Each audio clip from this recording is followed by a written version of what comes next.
अस्सलाम वालेकुम, क्या हाल है जी आप सबके? उम्मीद करती हूँ आप सब ठीक होंगे। मैं भी शुक्र अल्लाह का जी ठीक हूँ। तो जी काफ़ी दिनों बाद आज मेरा व्लॉग आ रहा है, क्योंकि बस गर्मी का करके जो है ना बना ही नहीं सकी। गर्मी इतनी शदीद पड़ रही है ना कि कसम से किसी काम करने को दिल ही नहीं करता, क्या करें। तो आज ही व्लॉग मैंने अपना स्टार्ट किया है सुबह नाश्ते से। और देखें जी मेरा मैं बना रही थी अंडा, तो मेरी जर्दी टूट फुट गई। पैन में मैंने अंडा डाला और उसकी जर्दी जो है ना बेचारी फूट गई। चलो खैर जी, खाया ही जाएगा। तो जी ये अंडा और स्लाइस के साथ आज मैं जी बना रही थी अपनी गोल्डन टी। तो गोल्डन टी के साथ जी मेरा रोज़ सुबह का आगाज़ होता है। तो गोल्डन टी मैं बनाती हूँ ऐसे कि मैंने जी पानी लिया, थोड़ा सा उसमें डाली थी मैंने अदरक और चाय की पत्ती, और उसमें डाल दिया जी 1 चम्मच मैंने हल्दी का। और हल्दी से ही मेरी बनती है जी गोल्डन टी। तो हल्दी के फ़वाइद तो कोई नहीं जानता जी, बहुत ज़्यादा हैं और सबको ही पता है कि हल्दी कितनी फ़ायदेमंद है आपके लिए, और ख़ास तौर पे ऑर्गेनिक जो कि आपने घर में खुद बनाई हो तो उसकी तो बात ही कुछ और है। तो मैं जी हमेशा सुबह की चाय में अपने हल्दी का इस्तेमाल ज़रूर करती हूँ, यानी कि मेरी गोल्डन टी तैयार हो जाती है इस तरह। तो मैं गोल्डन टी पीती हूँ, और किसी दिन गोल्डन पानी भी बनाती हूँ, गोल्डन वाटर भी बनाती हूँ। वो भी मैं सारा दिन पीती हूँ, किसी दिन आपके साथ वो भी शेयर करूँगी वो मैं कैसे बनाती हूँ। तो इसमें जी मैंने चीनी नहीं डाली, उसकी जगह पे मैं डालती हूँ जी थोड़ी-सी मिश्री। ये देखिए जी, थोड़ी-सी मिश्री डाल देती हूँ तो इससे बड़ा हल्का-सा जो है ना ये मीठा हो जाता है। तो शुगर मैं इसमें बिल्कुल यूज़ नहीं करती, और चाय बस मेरी या तो मैं फ़िक्की लेती हूँ, अगर जो ज़्यादा कभी दिल करे मीठा का तो फिर मैं थोड़ी-सी मिश्री डाल देती हूँ इसके अंदर। तो जिस तरह देखिए जी मेरी गोल्डन टी हो गई है रेडी, और इसके साथ जी मैं अपने सुबह का करती हूँ आगाज़, साथ में अपना हल्का-फुल्का सा नाश्ता वो किया है जी। अब सुबह-सुबह ज़्यादा हैवी नाश्ता करने को दिल तो नहीं करता बंदे का ना, तो लेकिन वैसे मैं मुख्तलिफ़ चेंज करती रहती हूँ। कभी मैं जौ का दलिया ले लेती हूँ, कभी मेरा दिल करता है पराठा अचार वो भी ले लेती हूँ, कभी जो है ना अंडा स्लाइस भी लेती हूँ। मैं एक ही रूटीन पे मैं नहीं चलती हूँ। बंदे को चलना भी नहीं चाहिए, थोड़ा-थोड़ा रोज़-रोज़ चेंज होना चाहिए ज़िंदगी में। तो मैं अपना नाश्ता चेंज करती रहती हूँ। इंशाल्लाह आपके साथ आहिस्ता-आहिस्ता शेयर करूँगी कि क्या नाश्ता मैं क्या करती हूँ। तो ये जी नाश्ता मेरा हो गया रेडी। अब मैं बैठ के आराम से नाश्ता करूँगी, क्योंकि अभी बजे हैं 8 और बच्चे रहे हैं सो अभी, और अकेली मैंने नाश्ता करना है, क्योंकि उसके बाद जी आ जाना है माली ने और फिर आ जाना है हेल्पर ने। तो मुझे उनसे पहले अपने सारे काम ख़त्म करने होते हैं, चीज़ें समेटनी होती हैं, कोई अपने कमरे के जो है ना चादर-वादर सब सही करनी होती है, क्योंकि हेल्पर जब आती हैं तो वो उन्हें तो होती है जल्दी। तो उनको तो होता है जी बाजी हमने दूसरे घर पहुंचना है, तो बस जल्दी-जल्दी उनको तो है कि जी काम करना है। तो फिर उनके आने से पहले मैं ज़रा ये होता है कि अपना चीज़ें-शीज़ें सब जो थोड़ी बहुत है ना समेट देती हूँ। देखिए अभी तो लाउंज बिल्कुल सारा बिखरा पड़ा था। तो बस ये पहले नाश्ता करती हूँ इत्मीनान से अपनी चाय-शाय पी के, और उसके बाद फिर जो एक दिमाग में रात को बनाया हुआ होता है ना अपना रोज़ की रूटीन कि अच्छा सुबह उठ के मुझे ये करना है, ये करना है, ये करना है, तो बस फिर मेरा वो काम जो है ना स्टार्ट हो जाता है।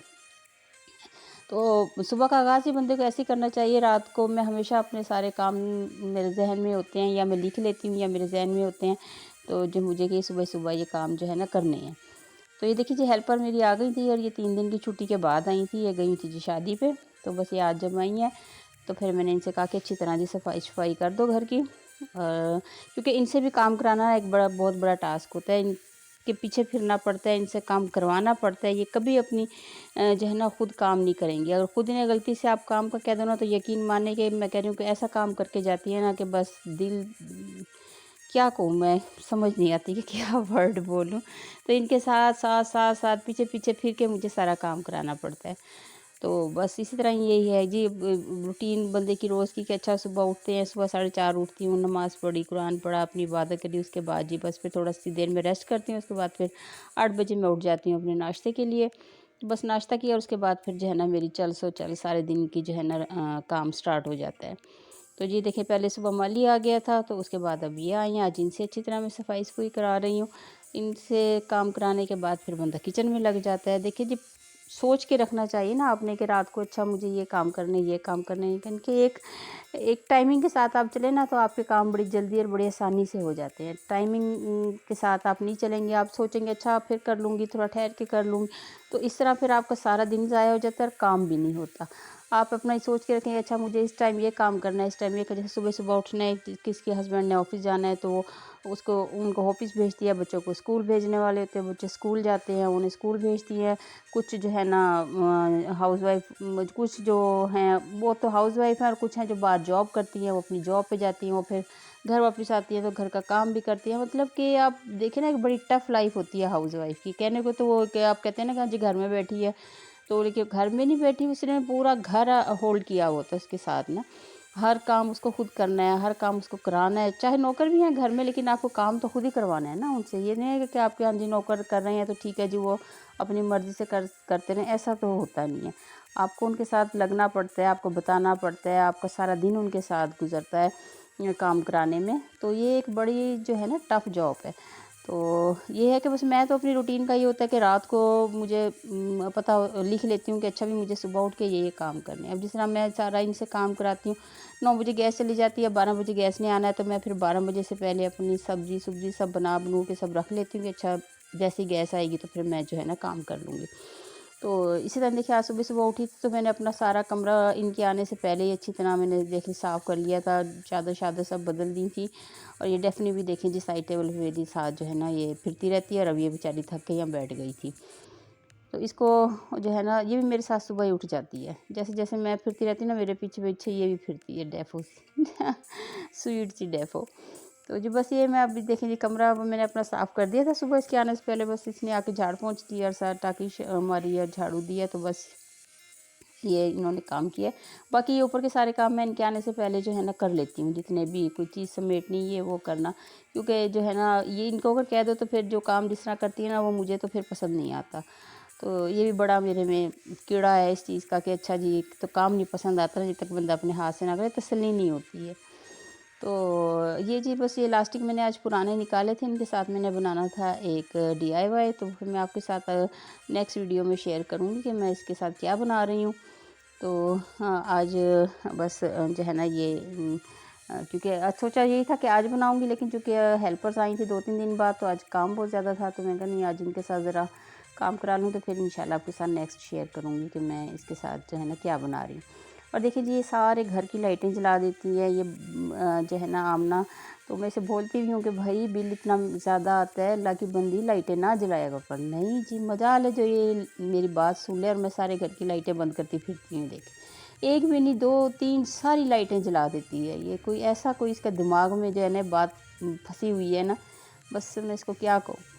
तो ये सारे मुझे बाद में मैं सब लाइटें शाइटें सब बंद करती फिरती हूँ कि भी एक लाइट जला लो उससे काम कर लो। तो ये देखिए जी सारा मेरा जो है ना बस इनके साथ लग के मैं सारा काम कराया। सब्ज़ी वगैरह बना बनू के मैंने जो है ना वो भी रखनी है, और वो भी एक बड़ा टास्क होता है आज क्या पकाओ। समझ नहीं आता भई आज क्या पकाओ, क्या ना पकाओ। बच्चों से पूछो तो कहते हैं अम्मी आपकी मर्ज़ी जो मर्ज़ी बना लें, फिर जो मर्ज़ी बना लो तो फिर उन्होंने खाना नहीं है, कुछ समझ नहीं आता। तो ये भी एक बड़ा ही मुश्किल मरहला है। तो मैं फिर हमेशा ये करती हूँ कि 1 हफ़्ते का चार्ट बना के रख लेती हूँ, अच्छा आज ये पकाना है, कि ये पकाना है, आज ये पकाना है। तो वो बड़ी आसानी रहती है बंदे को भी, एक दिन दाल पकनी है, एक दिन गोश्त बनना है, या एक दिन चिकन बनना है, या एक दिन सब्ज़ी बननी है। तो मैं अपने पूरे हफ़्ते का एक मेन्यू बना के ना किचन में रख देती हूँ। तो बस उसको देख के और उसके साथ ही फिर जो है ना मैं अपना काम करती रहती हूँ। और यहाँ जी देखिए जी ये दोनों बहनें आज मस्ती के मूड में थी, तो ये देखें जी ये आमना जो है ना इससे काम कराना बहुत मुश्किल है बच्चियाँ है ना अपनी टोन में रहती हैं, तो बस इनकी माँ तो काम सही करती है, लेकिन इनसे काम कराना ना बहुत ही मुश्किल है। इनको बार-बार डाँटना पड़ता है, कहना पड़ता है, तो तब कोई जाके जो है ना ये साफ़ काम करती हैं। देखिए, बस ये लगी हुई है आज ना बाबू लोग दोनों एक दूसरे के साथ हँसी मज़ाक करने, और मैं इनके साथ जो है ना बस लगी हुई हूँ सफाई कराने की, किसी तरह बस ये साफ़-सुथरी सफाई कर दें। तो बस फिर इसी तरह ही है जी आज जो है ना अहमद ने मुझसे फ़रमाइश करी थी जी कि अम्मा आज रोश बना के दें। तो वो अपने दोस्तों के साथ जाता है किसी पठान होटल पे, तो वहाँ वो रोश उसने खाया और घर भी लाया। तो उसको था कि जी अम्मा आज मुझे आप घर बना के दें। तो ये फिर कुर्बानी का गोश्त रखा हुआ था, तो मैंने कहा चलो अच्छा आज आपको मैं रोश बना के देती हूँ। तो उसके लिए जी मैं आज बना रही थी रोश। तो बहुत सिंपल सी रेसिपी है, इसमें ये है कि गोश्त के बड़े-बड़े आपको बकरा ले लें या बीफ ले लें या जो है ना मटन ले लें, कुछ मतलब चिकन के नहीं, मटन और बीफ दोनों में से आप कुछ भी ले लें। चिकन भी मेरा ख़्याल है बन जाएगा, इसे ट्राई नहीं किया, करूँगी मैं चिकन के साथ भी। फ़िलहाल तो मैंने जो है ना ये देखें कुर्बानी का गोश्त रखा था, उसके साथ ही ट्राई की थी डिश मैंने। तो इसको बस नमक लगा के मैंने इस तरह रख दिया था अच्छी तरह टुकड़ों को। तो ये इसमें इसी तरह बड़े बड़े पीस डलते हैं। आप बड़ा पीस लें और फिर इसके बाद जो है ना इसका ये बनता है। छोटे पीस के साथ मेरा ख्याल है ये नहीं बनता, ये बड़े पीस के साथ ही बनेगा। तो ये जो है ना कुर्बानी पे अहमद ने बड़े पीस करवाए थे। तो ये इनको मैंने फिर जो है ना नमक लगा के 1 घंटे के लिए फ्रिज में रख दिया था। अब 1 घंटे बाद इन्हें निकाल के तो मैं इनको कर रही हूँ जो फ्राई। और फ्राई हमने इनको बड़ी अच्छी तरह कर लेना कि इनकी जो है ना सारी स्मेल ख़त्म हो जाए और ये जो है ना थोड़ा सा इनका कलर चेंज हो जाए, इतना हमने इसको फ्राई करना है।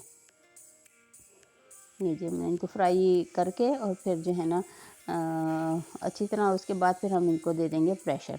है तो ये देखिए जी बहुत आसान डिश है, इसमें कोई मिसाले वगैरह तो बिल्कुल ही नहीं डलते हैं। तो बेसिकली आप इसको क्या यखनी गोश्त भी कह सकते हैं, आप इसको नमकीन गोश्त भी कह सकते हैं, और वैसे ही नाम इसका रोश है।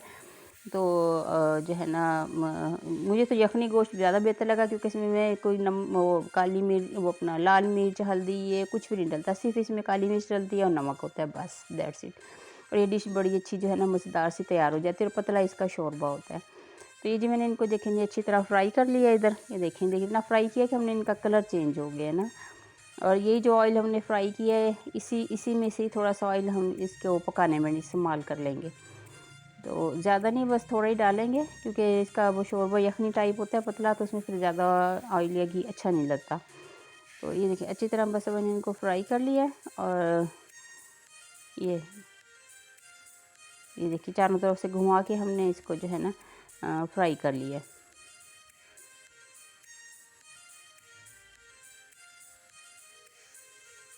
ये देखिए अच्छी तरह बस हो गया। और इसमें जो है ना जो हम डालेंगे चीज़ें वो यही है कि इसमें प्याज डालेंगे, 2 प्याज डालेंगे, वो भी साबुत डालेंगे, और एक उसकी लहसुन की जो गड्डी है या पोट कह लें आप, वो एक पूरी डालेंगे। ये देखिए मैंने ये पीस निकाल के मैंने कुकर में डाल दिया और इसी ऑयल में से थोड़ा सा ऑयल मैंने इसके अंदर डाल दिया। तो उसके बाद बस ये हम साबुत मसाले इसमें डाल देंगे। यही जो 3 हरी मिर्चें मैंने इसमें डाली हैं, इसमें टमाटर नहीं डलेगा बिल्कुल भी। और जो है ना अदरक डलता है, अदरक मेरे पास था नहीं वैसे। बड़ा गोश्त है तो मैं अदरक डालती हूँ, लेकिन जो है ना ये इसमें मैंने अदरक नहीं डाला है। देखिए जी 2 प्याज साबुत, लहसुन और 3 हरी मिर्चें ये डाल के, और इसमें थोड़ी सी काली मिर्च डाल के, नमक मैंने डाला नहीं था क्योंकि नमक ऑलरेडी लगा हुआ था, तो फिर वो बाद में हम चेक कर सकते हैं कि अच्छा नमक ज़्यादा है कम है, तो फिर वो तो बाद में डल जाता है। तो ये जी मैंने सिर्फ इसमें काली मिर्च डाली है और इसके बाद फिर इसको मैंने दे दिया था जी लंबा प्रेशर, काफ़ी सारा पानी डाल के, क्योंकि इसका अच्छी तरह गलना बहुत ज़रूरी है। जितना अच्छा गला हुआ होगा उतना मज़ेदार ये बनेगा। तो सख्त नहीं होना चाहिए बिल्कुल भी, और बिखरा हुआ भी नहीं होना चाहिए। हमने गलाना इस तरह है कि ये पीस पूरा ही रहे और लेकिन गला हुआ हो, बस ये इसकी जो है ना ख्याल रखना पड़ता है। तो ये देखिए जी इसको मैंने लंबा प्रेशर दे दिया था ताकि ये अच्छी तरह गल जाए। ये देखें ये हमारा जो है ना ये अच्छी तरह गल गया है और उसकी यखनी भी निकल आई है, ये देखें। तो ये बस इसमें और कुछ भी नहीं डलना इसके अंदर, बस सब मैंने पिसा हुआ गरम मसाला डाल देना है बस। और ये हो गया है जी रेडी। और ये हमने लहसुन डाला था, इसको मैं निकाल लूँगी अच्छी तरह मैश करके, क्योंकि छिलके मुँह में आएंगे तो अच्छा नहीं लगेगा। तो ये इसको अच्छी तरह इस तरह हम मैश करेंगे तो उसके फिर छिलके हम निकाल देंगे इसमें से। ये जिस तरह इसको हमने अच्छी तरह मैश करके और उसके छिलके निकाल दिए थे, और बाकी हरी मिर्च और प्याज वो इसी के अंदर ही था। ये और इस तरह जी देखें जी हमारा ये मज़ेदार सा रोश तैयार हो गया। और आज मैंने अहमद की फरमाइश भी पूरी कर दी है, क्योंकि मुझे काफ़ी दिनों से कह रहा था अम्मा बना दें मुझे ये, तो जो है ना देखता हूँ आप कैसे बनाती हैं। और ये मैंने इसकी आज ये फरमाइश भी पूरी कर दी है। देखिए जी हमारा ये हो गया है रेडी। और बस अब मैं यहाँ डाल रही थी रोटियाँ, तो मैंने कहा फटाफट रोटी डाल दूँ। ये तो हमारा हो गया था तैयार सालन।